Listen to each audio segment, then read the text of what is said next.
We are going to hang on the Vrand again. Today's hanging on the Vrents. What were we going to Vrent about? I'm coming live from Western Speedway in Paul's truck because cars make too many noises. It's too damn loud in the complex. Yeah, this is Grandpa. We're going to sit out here. Damn kids, now I know how the people in Bear Mountain feel, all this goddamn racket. Shut the track down! I bought a house near it. I don't want this. I'm going to sit on my porch at 2 o'clock in the afternoon and do my cigarettes and have a 6-pack of beer. I don't want to listen to some yucky bullshit. I don't want to know that someone else is out there having fun. I hate when people have fun. It's terrible. We also might bring random commentary of people walking by. Potentially. There's a lot of interesting individuals. There's one random dude leaning on a scooter, just chilling by the gate. Not sure if it's an e-scooter. He seems to be charging his cell phone.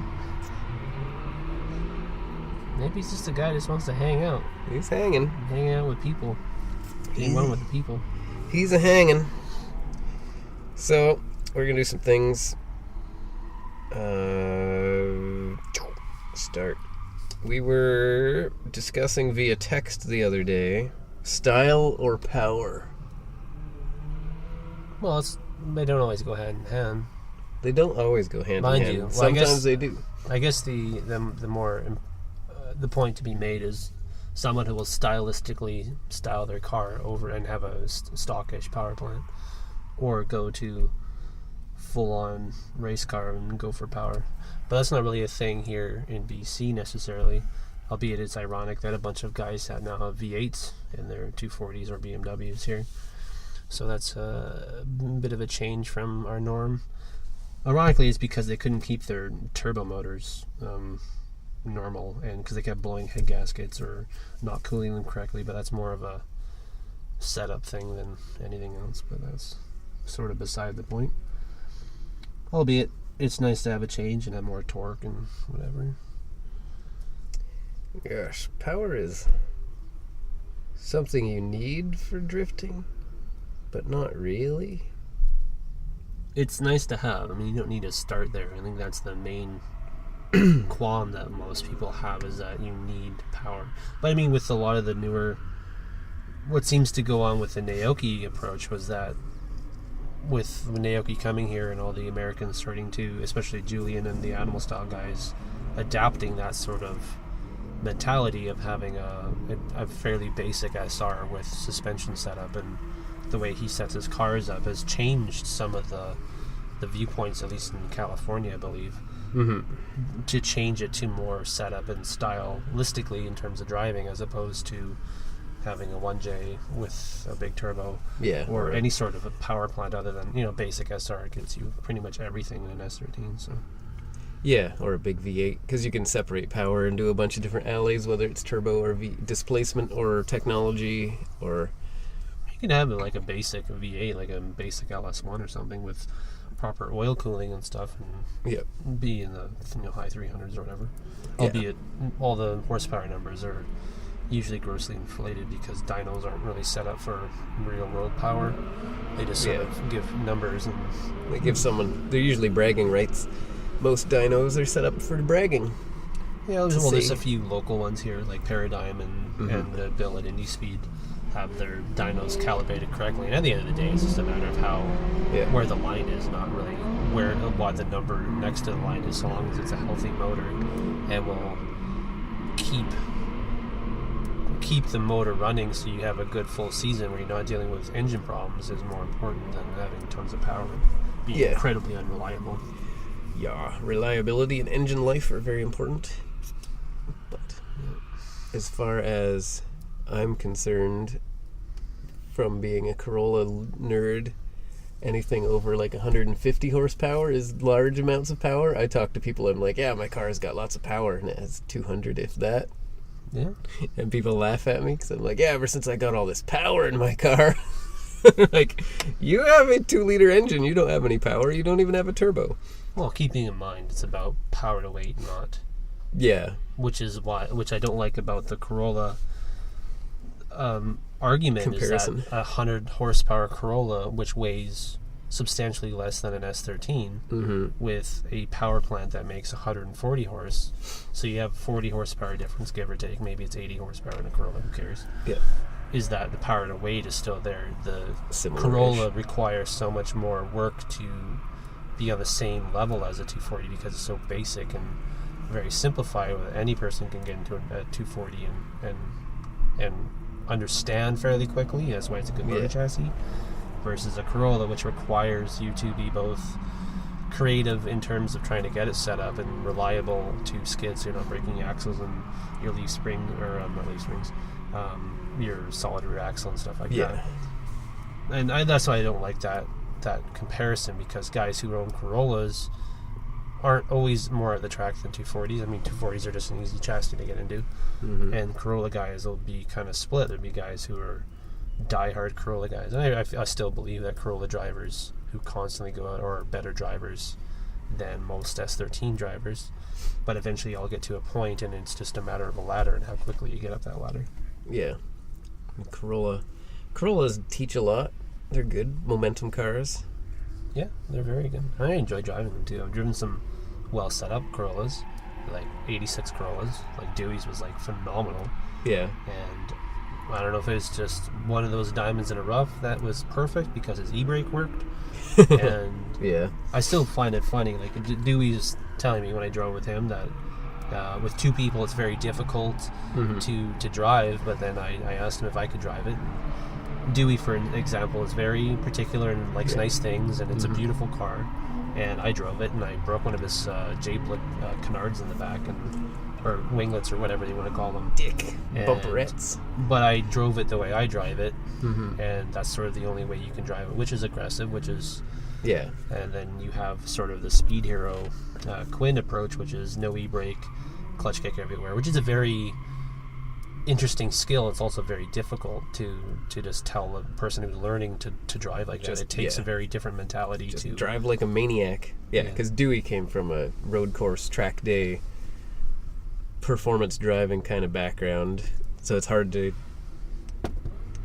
de-discipline yourself and drive improperly to like shock the car, because with a Corolla with low power, or a 4AG, let's say any 4AG car is not going to be high power, but you have to be real aggressive and mean to the car to make it drift. So if you're coming from a track where you're trying to like maximize the grip of a 8.6 while doing track lap days or high performance driving, you're going to have some pretty subtle inputs compared to a drifter guy who's used to driving an 8.6. Like, you watch videos of Ueo and he's just sawing away at the wheel when he's going straight. He's not even drifting yet, and he still looks like he's like done way too much energy drinks that morning. It's just jittery as hell, cars all over the place. Yeah, so long as you take the ego out of it and don't be like, oh, I don't drive a Corolla because it's underpowered and it's not going to be sufficient enough. But it's a chassis that just requires more to it. And I think that it's a better driver in general because most Corolla guys are constantly tinkering with it to try to make it marginally better or take more weight out or whatever. Where they're more in tune with the car. I mean, there's very few Corolla drivers here. Yeah. But like the majority of 240 drivers are stupid. They just don't take care of it because it just works all the time. It just does its thing. And even when it's bad, it still sort of works. Yeah. Which is the what I don't quite understand. Especially they use the my e-brake doesn't work. Well, it works enough to slow down. I've driven some that like don't work at all. Yeah. But I really think that's a maintenance thing that has to do with greasing your calipers, making sure your calipers aren't seized, having decent pads that don't require like heat up and stuff. It requires heat up, but it's gonna be fucking shit. But like immediate bite. Yeah, that's why some guys will use like Project Move, which are a very aggressive pad that don't require heat up. Yeah.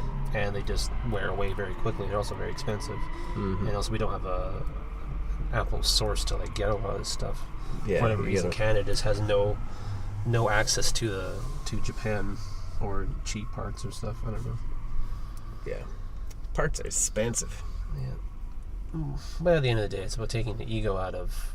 They're just cars. They're just boxes that do stuff. Some are better than others. Some are more maintained than others. The biggest thing you can do if you want to get into drifting is simply maintain your stupid car, because if you maintain it, it'll take care of you where you keep getting simple seat car time and get out to the track, as opposed to trying to build something and take all this time away that you could be driving, which is really weird because I watch Hoonigan, and we have Vinny with his simple seat car time car, the S14, which is gorgeous, but he like built everything and took all this, what seems like I think 2 years. I don't have like a approximation here, but it's just he did everything all at once, and meanwhile you could have been driving it, but he did everything, and it's a really well set up car now. He's like learning to drift, and I mean it's a car with angle. It has a 1J. It has freaking carbon doors.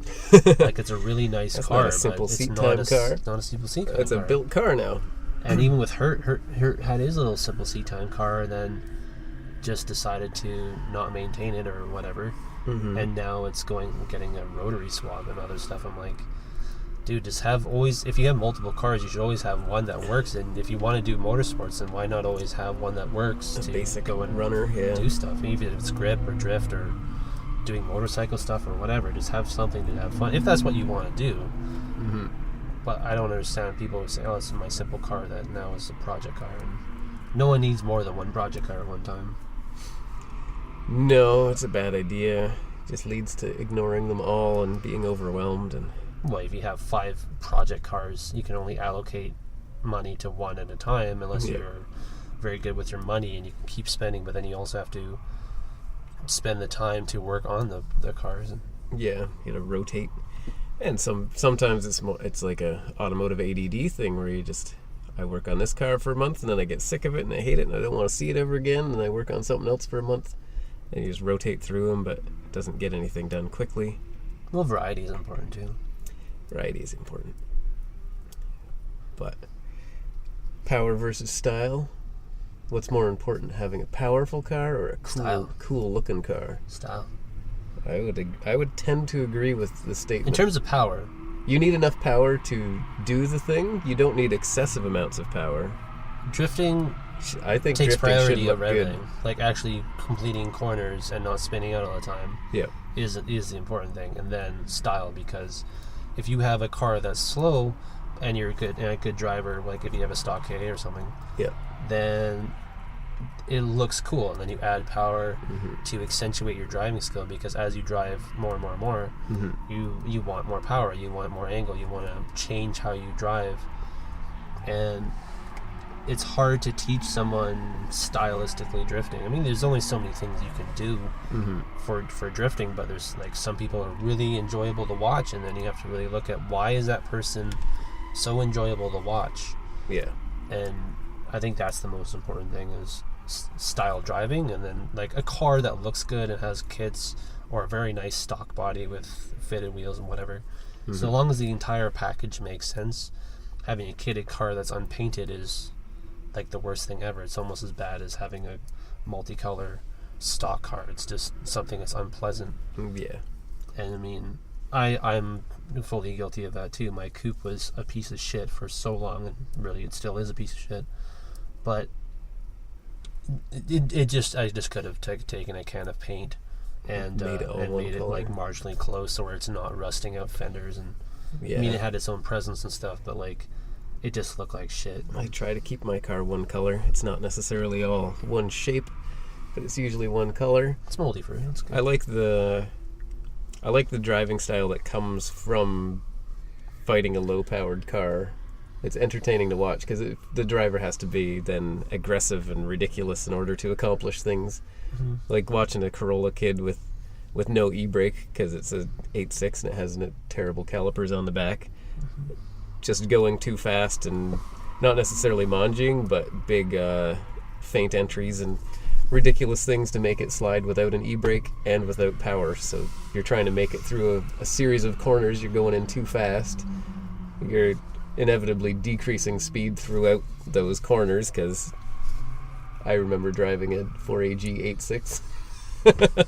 It doesn't really accelerate ever. No. But they're fun. It was always very, very entertaining and very involving, I think, as an 8.6. It's active driving. Yeah, you're in the moment. You're busy. You can fall asleep when you're driving an S13. It's so boring. I've never had the privilege. I think they can be very exciting cars. I mean, I'm really happy with what C's Garage are starting to do again, because which they're sort of like a pinnacle too. They were doing full style, and then Joel had like a 1J, and then Adam always had that very expensive SR20 and stuff. Yeah. And they went for more stylistically stuff than it wasn't. And to be honest, I didn't watch a lot of their. At the time, they didn't really have much footage of them driving at events. There's like some photos of it and stuff, but I never really saw video of them driving in like the purple 180 or the yellow 240, which to me was really sad, because that car had the exact same wheels, specs, kit, wing, everything I was going to do on my coupe, and then I was like, oh man, so that's what it's supposed to look like, and I just never did it. This is how it's supposed to all end up like. Well, I mean, that's when I was making like 11 grand a year and I was poor as fuck. Yeah. But I was like, damn, like that's a really cool car, and then the internet exploded with it, with him trying to get his driveway and just basic stuff. And that was sort of a time when there wasn't a heck of a lot of really stylistically cars that were in a certain way. Yeah.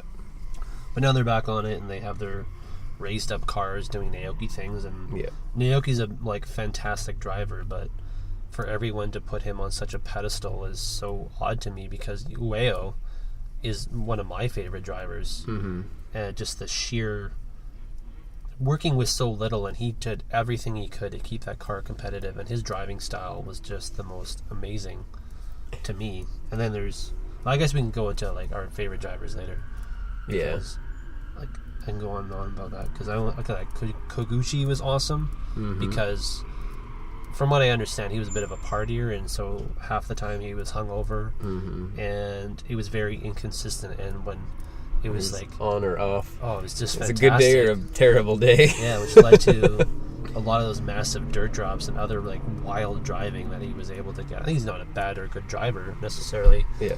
I think he's an interesting driver. I think since he's mellowed out and stuff, he's sort of matured.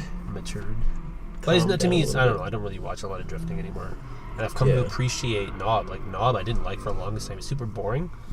But then I started watching it now in my age, and I was like, wow, like he's a very fast driver. He's very consistent, and it actually is pretty wild with his more grip lines. He's very, very fast, and I was like, you know what? I really enjoy watching Knob, and it's like not like watching Max Doritos constantly crashing into things. And just I don't know how he still had a job with Option after how many crashes he's had on the Toge. Yeah, he just can't crash everything. But he's a very cool car like that. The Supra's awesome. There are many cool cars. Yeah, style over power, I think, is more about driving skill. Driving skill takes paramount of everything. Yeah.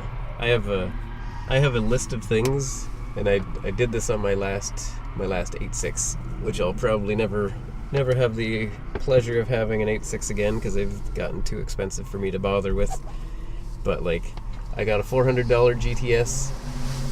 I have a list of things that needs to be on the car before I'll even bother drifting it or trying to. And then that thing was basically just TRD shocks and springs and some steering spacers and extended arms, some bushings, an LSD, and then I had a lot of fun in that car. Winter, summer. In the winter I'd lift it up, put stock springs back in it, and just blast through snowbanks and jump it off stuff. And in the summer it was super slammed and awesome and just super thick. I don't know. That's the epitome of a car guy. The struggle. To just, no matter what you do, just change it.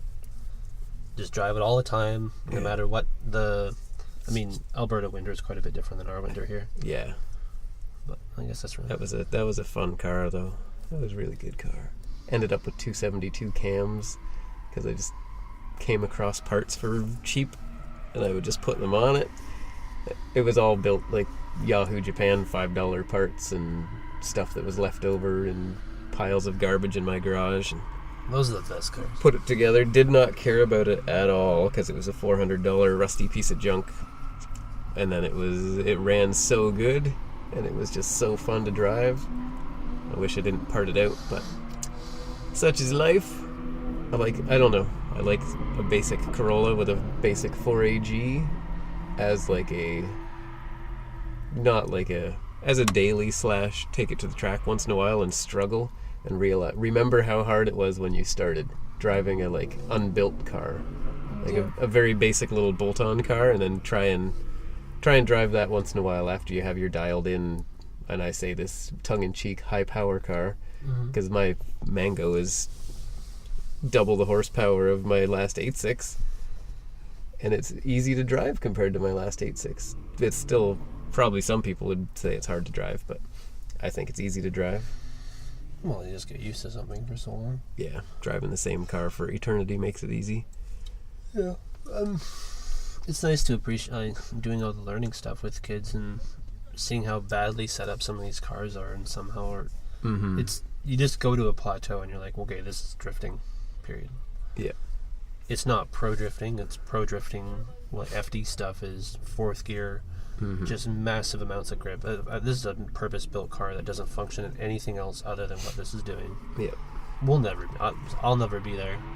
I have no intention of ever going to that place, because doing fourth gear drifting is not something that excites me. I'm sure the first few times of going, 160, 180 plus an hour is kilometers. Yeah.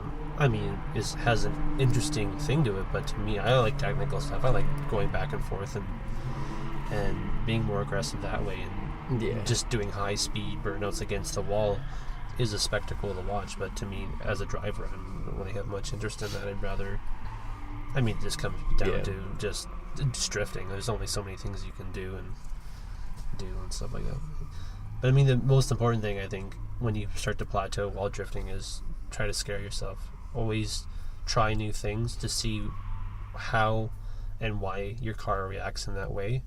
Try to fuck up, because that way, when you do fuck up, normally you'll be like, okay, I've done this before. This is what you do here to try to mitigate that. If you have a long wheelbase car or a sedan that's like built like the Cressida, where it just carries all that extra weight, and you have to be very, you don't really have to be careful, but you have to be more mindful of how it just carries that more weight and how much more stopping and slowing down you have to do. And also when you get back on the gas, it's a huge momentum thing. Yeah. I'm always, because I've tried to drift the Altezza, had some fun with it at the grippy feet thing, but it is just so different than the Mango. Well, yeah. It's like an extra 1,000 pounds, less power, so I would assume so much more grip, because it has multi-link rear suspension and much wider tires. But just like all of the mass is different. All the rotating mass of the wheels, where you're sitting, like pivot point in the car, is just so strange and different to me. It's so weird when that thing steps out. It freaks me out.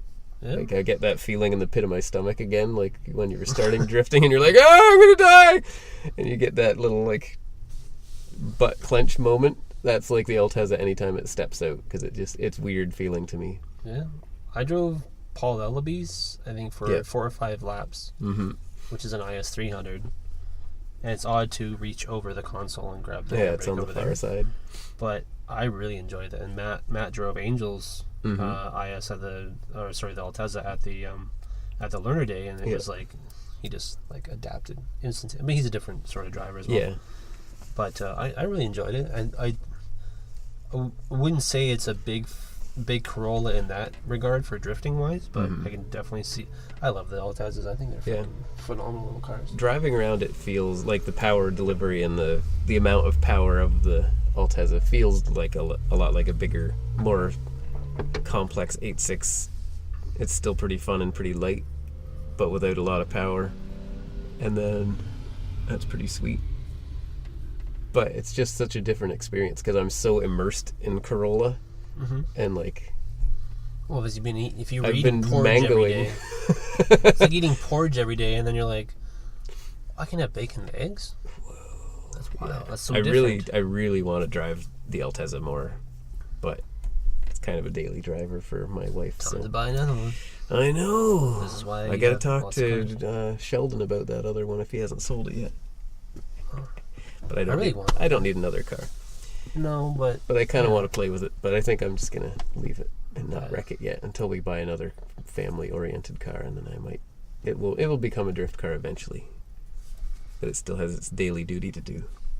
Yeah, maybe I'll get like a I could tell you out a Yaris or something for Chelsea and baby to drive in. A Yaris or an Echo would be sick. Or Honda Fit. Yeah, Fits are rad. All that tall room. Fits are pretty cool. I would have a Fit. Or a JDM van, because those JDM vans are just filled with options, and they look cool. Yeah.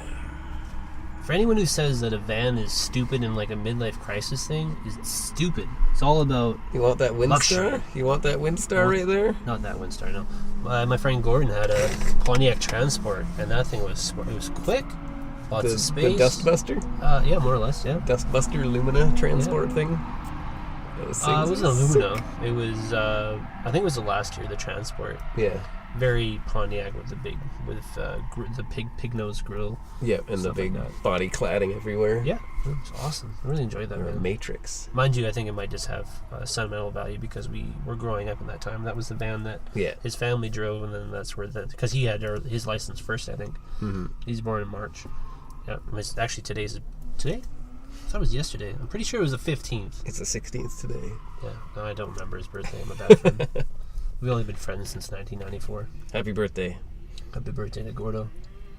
If it's belated, sorry. I messaged him yesterday. I asked whose birthday is it. But anyways, happy birthday, Gordo. Whose birthday is it? Whose his birthday? Whose birthday is it today? Yeah. So driving style developed by driving a low-powered car. Not even. Have fun. I want to see fun driving. Whatever you do, maintain your car Mm. and constantly experiment and take the ego out of it because you just go to a plateau and that's it. It's just drifting from there. And then if you get super bored with just driving all the time, buy a new car and learn that one. Or just give up and buy a house or rent or whatever. Take up a different hobby. I do understand hitting a wall with it and just sort of being bored with it. When it's a Yeah. nice sunny day, and like today I wish I brought my Super out because I thought it would be a lot of fun. I was like, man, I was here and it's nice and hot and that would have been a nice dry day. Good layout, Yep. good group of kids. Yeah, it would have been nice. But anyways, it's nice to like do it for a little bit. It's sort of like motorcycling or something. You want to do it for a couple hours and then stop it and have a beer or something. Yeah. The full day is getting a little hard to pull off. Yeah. It takes a lot out of you. Jesus. Well, that's why especially we in the have summer. our after school specials, which are 4 hours, which are like a good amount of time, especially in the summertime, because when it starts to get cool in the nighttime, it's a nice, nice cool off period, Yeah. and it's usually a very low amount of people, so you get sort of bored of driving anyways after a couple hours. Mm-hmm. So that's, to me, that's what drifting is. It's a nice little activity to do during the day. It's not anything else. I enjoy the learning, like teaching kids how to drive and get to that same area and find the nuances of what makes everyone tick and how everyone learns differently. Yeah. And trying to understand people in all the different ways. Yeah. Drift school is a great way to give back and transfer knowledge. It was interesting trying to figure out how to do it on your own back in the day, having no guidance and just trying not to die, trying not to curb your car too many times while you're trying to figure it out. Yeah, lots of streeting. Very slowly building confidence and skill set and figuring out how to make a car do what you're imagining it to do. Very How not to complex suck activity. all the time. Like when we started out here, it was like, oh, you made a corner. Yeah, How do you do that? basically. Learning how to clutch kick correctly or e-brake, and then learn why neither of those may work for you if your car sucks and is not maintained and all that sort of stuff. Mm-hmm. Yeah, what's our next option here? I think we'll taper this one off and go to the next episode. Let's do another thing. Stop it.